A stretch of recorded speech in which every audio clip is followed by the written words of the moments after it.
മതമാണ് മതമാണ് മതമാണ് പ്രശ്നം എന്ന് പറഞ്ഞതിൻ്റെ പേരിലാണ് KM ഷാജിയെ ജിഹാദിയാക്കി. എല്ലാവരും ജിഹാദിയാക്കിയത്. അതിൻ്റെ ഒരു വിവാദം അലയടിച്ചുയരിയായിരുന്നു നമ്മുടെ ഈ നിയമസഭാ തെരഞ്ഞെടുപ്പിന് മുമ്പ്. LDF, CPM, പ്രത്യേകിച്ച് CPM മുസ്ലിം ലീഗിനെ വർഗീയ പാർട്ടി ആക്കി കാണിക്കുന്നതിന് വേണ്ടി, അതുപോലെ ഇവർ വർഗീയതയാണ് ഇവരുടെ ലക്ഷ്യമെന്ന് പറയുന്നതിന് വേണ്ടിയും ഈ ഒരു പ്രസംഗമാണ്. ഒരുപക്ഷെ അതുകൊണ്ട് തന്നെ ആയിരിക്കും KM ഷാജിയെ ലീഗിന്റെ ഏറ്റവും സുരക്ഷിതമായ സീറ്റ് കൊണ്ട് നിർത്തിയവർ മത്സരിപ്പിച്ചു. ഇതോടെ പ്രയോഗിക്കുമായിരുന്നു. ഇപ്പൊ ജയിച്ച് മന്ത്രിയായി കഴിഞ്ഞപ്പോൾ KM ഷാജി ഇപ്പോൾ സംഖ്യയായി എന്നാണ് ഇപ്പോഴും പുറത്തു വരുന്ന ഏറ്റവും വലിയ വിവരം. അതെപ്പോഴും CPM അങ്ങനെയാണ്. അവർ തരാതരം പോലെ അവർക്ക് കാര്യങ്ങൾ മാറിക്കൊണ്ടിരിക്കും. ആളുടെ പേര്, അതുപോലെ ഇത്തരം അവർ കൊടുക്കുന്ന ഇരട്ടപ്പേരുകളൊക്കെ തന്നെ മാറിക്കൊണ്ടിരിക്കും. അത് കാര്യം ഇതാണ്. ശേഷാദ്രിനാഥൻ എന്ന് പറയുന്ന അദ്ദേഹത്തെ സംസ്ഥാനത്തിൻ്റെ തെരഞ്ഞെടുപ്പ് കമ്മീഷണറാക്കി നിയമിക്കാനുള്ള ഒരു നീക്കം നടത്തുന്നു എന്ന് പറഞ്ഞിട്ടാണ് അദ്ദേഹത്തിനെതിരെ ഇങ്ങനെയൊരു ആരോപണം ഉയർന്നിരിക്കുന്നത്. ഇപ്പം നിലവിലുള്ള തെരഞ്ഞെടുപ്പ് കമ്മീഷണർ ഇപ്പം കാലാവധി പൂർത്തിയാക്കി, 5 വർഷം പൂർത്തിയാക്കി 2021 വന്നതാണ്. അപ്പോൾ അവിടെയാണ് ഇപ്പം വലിയ വർഗീയവാദി എന്ന് മുദ്ര കുത്തപ്പെട്ട, അല്ലെ ജിഹാദിയാണ് ഷാജി എന്ന് പറഞ്ഞവരെല്ലാം ഇപ്പോൾ ഷാജി സംഖ്യയാണ് എന്ന് പറഞ്ഞുകൊണ്ട് വെക്കുന്നു ശേഷാദ്രി നാഥിനെ നിയമിക്കുന്നത്. ഇതിൽ ഒരു ശ്രദ്ധിക്കേണ്ടുന്ന ഒരു കാര്യം, ഈ ഹിന്ദു പേരുള്ള, പ്രത്യേകിച്ച് ഇത്തരത്തിലുള്ള പേരുള്ള ആളുകളെ എവിടെയെങ്കിലും പദവിയിൽ വയ്ക്കുകയാണെങ്കിൽ അവരെല്ലാം സംഖ്യകൾ എന്ന് ചാപ്പുകുത്തുന്ന ഒരു രീതി നമ്മുടെ നാട്ടിലിപ്പോൾ ഉണ്ട്. അല്ല, ഇത് അങ്ങനെയല്ല. ഇത് എന്താണെന്ന് ചോദിച്ചാൽ ശേഷാദ്രിനാഥൻ സാമൂഹിക മാധ്യമങ്ങളിൽ കൃത്യമായി ഇടപെടൽ നടത്തുന്ന ഒരു വ്യക്തിയായിരുന്നു. അപ്പോൾ അദ്ദേഹത്തിൻ്റെ ഫേസ്ബുക്ക് പോസ്റ്റുകളായിക്കോട്ടെ, സാമൂഹിക മാധ്യമങ്ങളിലെ മറ്റ് പോസ്റ്റുകളായിക്കോട്ടെ, ഇതൊക്കെ തന്നെ സംഘപരിവാർ അജണ്ടകളെ പ്രോത്സാഹിപ്പിക്കുന്ന തരത്തിലുള്ളതാണ്. അപ്പോൾ ഇദ്ദേഹത്തെ ഈ മുഖ്യ തെരഞ്ഞെടുപ്പ് കമ്മീഷണർ സ്ഥാനത്തേക്ക് പരിഗണിക്കുന്നു എന്നുള്ള ഒരു വാർത്ത വന്നതിന് പിന്നാലെ ഈ സാമൂഹിക മാധ്യമ അക്കൗണ്ടുകളെല്ലാം ഡിലീറ്റ് ആക്കിയെന്നാണ് ഇതിനകത്ത് പരാതി കൊടുത്തിരിക്കുന്ന ഈ PM Niyas, KPCC general secretary PM Niyas. അദ്ദേഹം അങ്ങനെ ഡാഷ്ബോർഡ് ക്ലീനിങ് ഉണ്ട്. വേണമെങ്കിൽ നമുക്ക് നമ്മുടെ ഈ ഇത്തരം പോസ്റ്റുകളൊക്കെ ഡിലീറ്റ് ചെയ്യാനുള്ള സംവിധാനമുണ്ട്, പൈസ കൊടുത്താൽ മതി. അപ്പോൾ ഇത് അദ്ദേഹത്തിൻ്റെ എല്ലാം കളഞ്ഞു എന്നാണ് പറയുന്നത്. അപ്പോൾ അദ്ദേഹം പറയുന്നത് ഒരു കാരണവശാലും ഇയാളെ നിയമിക്കാൻ പാടില്ല, അല്ല സംഘപരിവാർ അജണ്ടയുള്ള ആളാണ്. അപ്പോൾ അയാൾ നടത്തുന്ന തെരഞ്ഞെടുപ്പുകൾ ഒന്നും നമുക്ക് പ്രയോജനം ഉണ്ടാവില്ല. പ്രത്യേകിച്ച് കോൺഗ്രസ് ഭരിക്കുന്ന സമയത്ത് കോൺഗ്രസ് ആഭിമുഖ്യമുള്ളവരെ വെക്കണം എന്നുള്ള തരത്തിലാണ് അദ്ദേഹത്തിൻ്റെ പരാതി. അത് വേറെ അസംബന്ധമാണ് ശരിക്കും പറയുകയാണെങ്കിൽ. അങ്ങനെ ശരിയാവും. മാത്രമല്ല, നമ്മുടെ നാട്ടിൽ പല ആളുകൾക്ക് ഇപ്പോഴും അറിയാൻ പാടില്ലാത്തൊരു കാര്യം, ഈ സംസ്ഥാന തെരഞ്ഞെടുപ്പ് കമ്മീഷണർ എന്ന് പറയുന്ന ആൾ തദ്ദേശ ഭരണ സ്ഥാപനങ്ങളിലെ തെരഞ്ഞെടുപ്പിൻ്റെ ചുമതലക്കാരൻ. പല ആളും കരുതിയിരിക്കുന്നത് അസംബ്ലിയും പാർലമെൻറ്റൊക്കെ നടത്തുന്നത് ഇവരായിരിക്കും. അതിന് ചീഫ് ഇലക്ടറൽ ഓഫീസറാണ് ഓരോ സംസ്ഥാനത്ത്. നമ്മുടെ ദേശീയ തലത്തിൽ മുഖ്യ തെരഞ്ഞെടുപ്പ് കമ്മീഷണർ, ഇവിടുത്തെ പ്രതിനിധിയാണ് ചീഫ് ഇലക്ടറൽ ഓഫീസർ. നമ്മുടെ മുഖ്യമന്ത്രി ഇപ്പോഴത്തെ പ്രൈവറ്റ് സെക്രട്ടറി രത്തൻ കേൽക്കർ, അദ്ദേഹം നേരത്തെ കേരളത്തിലെ ഈ ചീഫ് ഇലക്ടറൽ ഓഫീസർ ആയിരുന്നു. അതൊരു IAS കിട്ടുന്ന ഒരു പദവി. ഒരു തെരഞ്ഞെടുപ്പിന് വേണ്ടി മാത്രം വയ്ക്കുന്ന ആളല്ല. അല്ല, കുറച്ചുകാലം ആ പദവിയിൽ കാണും. അത്ര തെരഞ്ഞെടുപ്പ് കാര്യങ്ങളെ ഏകോപിപ്പിക്കുക, അത് അവർക്ക് പോകും. അത് അദ്ദേഹത്തെ മുഖ്യമന്ത്രി സെക്രട്ടറി ആക്കുമ്പോൾ കുഴപ്പമില്ല കിടന്ന് പോകാൻ വെച്ചു. ഇതുപോലെ ഒരു ബന്ധവുമില്ല. കാരണം നേരത്തെ എനിക്കൊന്ന് നളിൻ ഏറ്റവും ഈ പദവി എടുത്തിട്ട് പിന്നീട് മുഖ്യമന്ത്രി സെക്രട്ടറി. ഇത് IAS കിട്ടുന്ന ഒരു പോസ്റ്റ് മാത്രമാണ്. ഇതിന്റെ ഈ നമ്മളെ ഈ സംസ്ഥാന തെരഞ്ഞെടുപ്പ് കമ്മീഷണർ ജോലി തദ്ദേശ ഭരണ സ്ഥാപനങ്ങളിലെ തെരഞ്ഞെടുപ്പ് നടത്തുന്നതാണ്. ഒന്ന് ആലോചിച്ച് നോക്കി, തദ്ദേശ ഭരണ സ്ഥാപനങ്ങളുടെ ചുമതലയുള്ള കമ്മീഷണർ കേരളം മുഴുവൻ നടന്ന് പഞ്ചായത്തിലും മുനിസിപ്പാലിറ്റിയിലും നടക്കുന്ന ഇലക്ഷനായിട്ട് പറിക്കാൻ പോകും. എന്ത് അബദ്ധമാണ് ചോദിക്കുന്നത്? അതാണ് സംഭവിച്ചിരിക്കുന്നത്. എന്താണെങ്കിലും ഇത് നമുക്കറിയാം, ഷാജിയുടെ ആ പ്രസംഗം വളരെ വിവാദമായിട്ട് LDFന് അടിക്കാൻ കിട്ടിയ ഒരു വടിയായിരുന്നു. അതിൻ്റെ ഒരു അറ്റത്ത് പിടിച്ചാണ് വെള്ളാപ്പള്ളി നടേശൻ അടക്കമുള്ളവർ മുസ്ലിം ലീഗിനെതിരെ പ്രശ്നം ഉണ്ടായിക്കൊണ്ട്.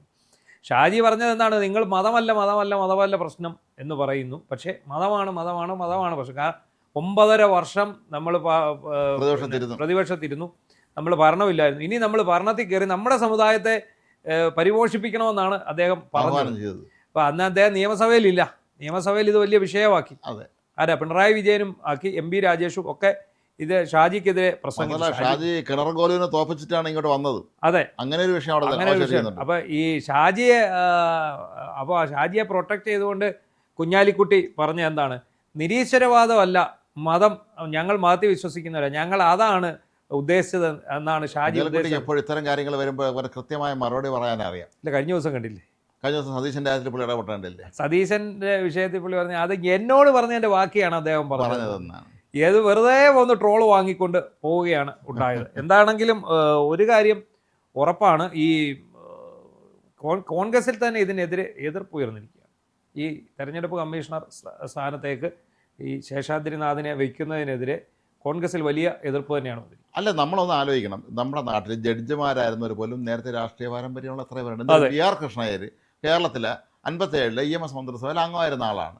അദ്ദേഹം പലതവണ അതിന് മുമ്പേ MLA ആയിരുന്ന ആളാണ്. അങ്ങനെയുള്ള ഒരാൾ പിന്നീട് ജഡ്ജി ആകുമ്പോൾ ഇയാൾ പിന്നെ പണ്ട് ഇടതുപക്ഷ മന്ത്രിസഭ അംഗമായിരുന്നാണ് ഇയാൾ ജഡ്ജിയാക്കാൻ പറ്റില്ലെന്ന് പറയാൻ പറ്റും. മാത്രമല്ല ഒരിക്കലും പിന്നെ അദ്ദേഹം VR കൃഷ്ണയ്യർ അവിടെ നിന്നും രാഷ്ട്രീയം കാണിച്ചിട്ടില്ല. അദ്ദേഹം വളരെ കൃത്യമായി അദ്ദേഹത്തിൻ്റെ ജോലി ചെയ്യുകയും പിന്നീട് അദ്ദേഹം ജഡ്ജി എന്നുള്ള നില സുപ്രീം കോടതി വരെ ജഡ്ജി ആയെത്തുകയും അടിയന്തരാവസ്ഥ കേസിൽ നിർണായകമായ വിധി പുറപ്പെടുവിച്ച ആളും അദ്ദേഹമാണ്.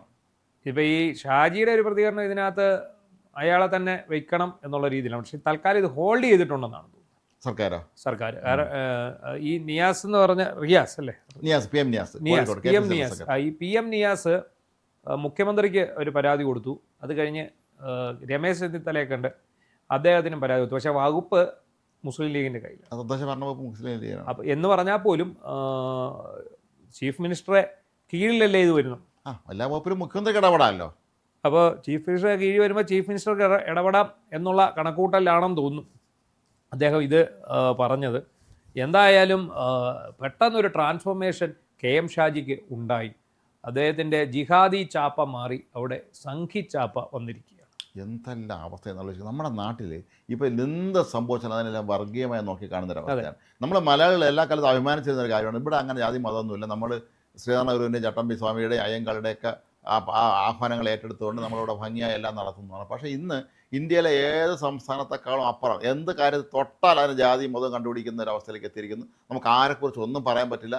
നല്ലത് പറഞ്ഞാലും മോശം പറഞ്ഞാലും ആ മനുഷ്യൻ്റെ അല്ലെങ്കിൽ ആ പ്രസ്ഥാനത്തിൻ്റെ ജാതി മതവുമായി ബന്ധപ്പെടുത്തി പെട്ടെന്ന് തന്നെ കണക്ട് ചെയ്യുകയും പിന്നെ ആ രീതിയിലേക്ക് കാര്യങ്ങൾ കൊണ്ടുപോവുകയും ചെയ്യുന്ന ഒരു നാണം കെട്ട അവസ്ഥ കേരളത്തിലുണ്ട്.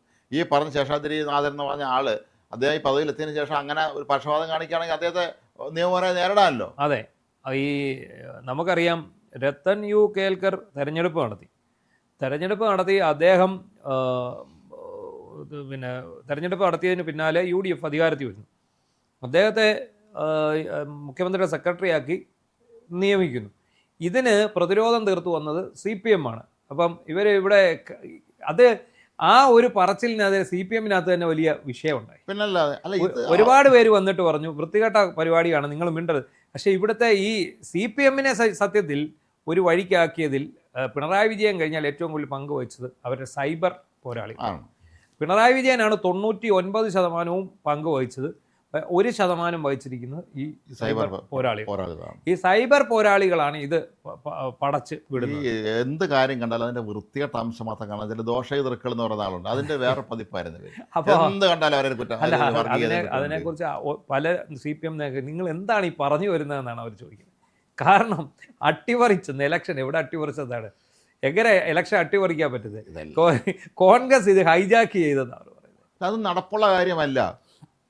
സംസ്ഥാനത്ത് ഏറ്റവും വലിയ ഉദ്യോഗസ്ഥരാണ് അല്ലെങ്കിൽ ചീഫ് ഇലക്ഷൻ ഓഫീസർ അല്ലെങ്കിൽ പിന്നെ ഈ സംസ്ഥാന ഇലക്ഷൻ കമ്മീഷൻ എന്നാൽ അവരിറങ്ങി നടന്ന് മണ്ഡലം തുറന്ന് നടന്ന് പിന്നെ കോൺഗ്രസിന് അല്ലെങ്കിൽ CPM വോട്ട് പിടിക്കാൻ നടക്കും. അത് നടപ്പുള്ള കാര്യമല്ല, അത് ഇംപ്രാക്ടിക്കലാണ്. പിന്നെ എന്തെങ്കിലും പറയണമല്ലോ, എന്ത് പറഞ്ഞാലും വർഗീയത കാണുന്ന ചില പാർട്ടികൾ പച്ചയ്ക്ക് വർഗീയത പറയും. CPM-നെ പോലുള്ള ആൾ വ്യംഗ്യമായി സോഷ്യൽ എഞ്ചിനീയറിംഗ് എന്നൊരു വാക്ക് അവർ കണ്ടുപിടിച്ചിട്ടുണ്ട്. അതാണ് അവരുടെ പ്രയോഗം. ജാതി പറയുന്നതിന് പോലെ സോഷ്യൽ എഞ്ചിനീയറിംഗ് ആണെന്ന് പറയും. ഇവർക്ക് അങ്ങനെ കുറച്ച് കാര്യങ്ങൾ, പൊളിറ്റിക്കൽ കറക്റ്റ്നെസ്, പിന്നെന്താ സത്യാനന്തര കാലഘട്ടം, പോസ്റ്റ് ട്രൂത്ത് പീരീഡ് അല്ലേ, ഇങ്ങനെയൊക്കെയുള്ള കാര്യങ്ങൾ വരുന്നുണ്ട്. എന്തായാലെങ്കിലും നമുക്ക് ഏറ്റവും വലിയ കോമഡി ആയിട്ട് മാറിയിരിക്കുന്നത് മതം മാത്രം പറഞ്ഞുകൊണ്ട് നടന്ന മന്ത്രിയായിട്ടുള്ള KM ഷാജി. അദ്ദേഹം അന്ന് പറഞ്ഞത് സ്വന്തം മതത്തെക്കുറിച്ച് തന്നെയാണ് പറഞ്ഞത്. പിന്നീട് അവിടെ ഉരുണ്ട് കളിച്ചെങ്കിലും അതുകൊണ്ട് അവർക്ക് പ്രത്യേകിച്ച് നഷ്ടമൊന്നും ഉണ്ടായില്ല. കാരണം മുസ്ലിം ലീഗിന് സീറ്റ് കിട്ടാനുള്ളത് മലപ്പുറത്തു നിന്ന്. അവരപ്പോൾ അതിനെക്കുറിച്ച് മതം പറഞ്ഞുകൊണ്ട് അവർക്ക് സീറ്റ് പോകാതിരിക്കുകയോ സീറ്റ് കുറയോ ഒന്നും ചെയ്യില്ല. കണ്ണൂർ ജില്ലയിൽ നിന്ന് ഷാജി ഇവിടെ ഒന്ന് മത്സരിച്ച് ജയിച്ചു, അത്രയേ ഉള്ളൂ. ഇത് എന്താണെങ്കിലും ഇപ്പോൾ സംഭവിച്ചു വന്നിരിക്കുന്നത് കോൺഗ്രസ്സുകാർക്കാണ് ഇപ്പോൾ പ്രശ്നമായിരിക്കുന്നത്.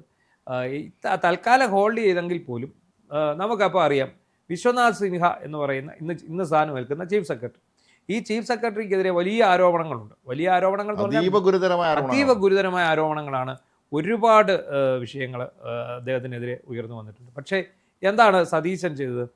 അദ്ദേഹം ചീഫ് മിനിസ്റ്റർ എന്നുള്ള നിലയിൽ ഇദ്ദേഹത്തിന് തന്നെ സീനിയോറിറ്റി വെച്ച് മാത്രമല്ല അയാളിൽ എന്തെങ്കിലും നല്ല ഗുണങ്ങൾ ഉണ്ടാവും, അതുകൊണ്ട് തന്നെ ഈ KM ഷാജി ഈ പറയുന്ന ശേഷാദ്രിനാഥിനെ സപ്പോർട്ട് ചെയ്യുന്നതും.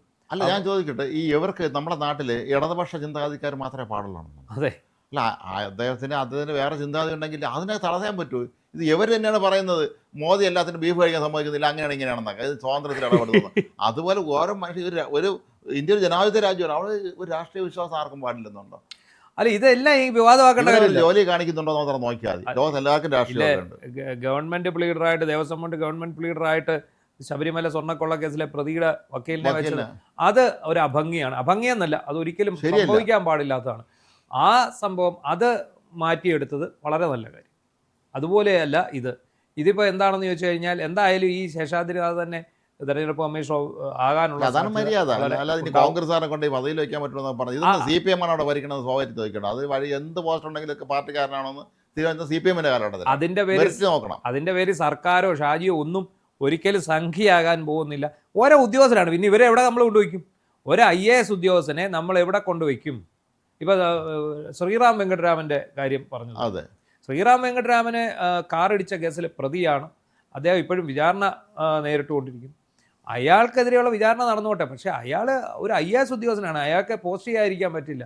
അതിപ്പോൾ നമ്മുടെ നാട്ടുകാരുടെ ഇഷ്ടം നോക്കി പോസ്റ്റ് ചെയ്യാൻ പറ്റില്ല. അല്ല, ഈ നാട്ടുകാരുടെ ഇഷ്ടം നോക്കിയല്ലേ നമ്മൾ കോടതി വിധിക്കാൻ. നാട്ടുകാരുടെ ഇഷ്ടം നോക്കിയിട്ടാണ് നിയമം വെച്ച് സാക്ഷി മൊഴിയും തെളിവും മറ്റ് എല്ലാം വെച്ചിട്ടാണ് കോടതി ശിക്ഷ വിധിക്കുന്നത്. അല്ല, നാട്ടുകാർ പറഞ്ഞു കേട്ടോണ്ട് കോടതി. അല്ലാതെ ഇപ്പം ശേഷാദ്രിനാഥൻ എന്ന് പറയുന്ന ഒരാൾ, അയാൾ സംഖ്യ ആയിക്കോട്ടെ, അയാൾ ഈ സർക്കാരിനെ മറികടന്ന് അയാൾക്ക് തെരഞ്ഞെടുപ്പ് അട്ടിമറിക്കും. ഒന്നും പറ്റില്ല. അല്ലെങ്കിൽ ഇവിടുത്തെ ഇതന്നെ വെള്ളരിക്കപ്പെട്ടണോ ഒരു തെരഞ്ഞെടുപ്പ് ചുമ്മാ? ഇനി അങ്ങനെ ഒരു രാഷ്ട്രീയ ചായ അദ്ദേഹം കാണിക്കുകയാണെങ്കിൽ അതിന് പരാതിയുമായി സമീപിക്കാന്നുള്ള എത്ര സ്ഥാനങ്ങളുള്ള വേറെ ഉണ്ട്. ഇത് ചിലപ്പം നിയാസ് എന്ന് പറയുന്ന ആൾക്ക് ഈ ഷാജിയോട് വല്ല കലിപ്പും കാണും. അത് കാണുമായിരിക്കും. അതുകൊണ്ടായിരിക്കും ഒരു പക്ഷേ ഇങ്ങനെ ഒരു സംഭവം ഉണ്ട്. എന്താണെങ്കിലും ശരി, അത് വെറുതെ ഒരു അനാവശ്യ വിവാദത്തിലേക്ക് ആ കാര്യങ്ങൾ മുന്നോട്ട് കൊണ്ടുപോയിക്കൊണ്ടിരിക്കും.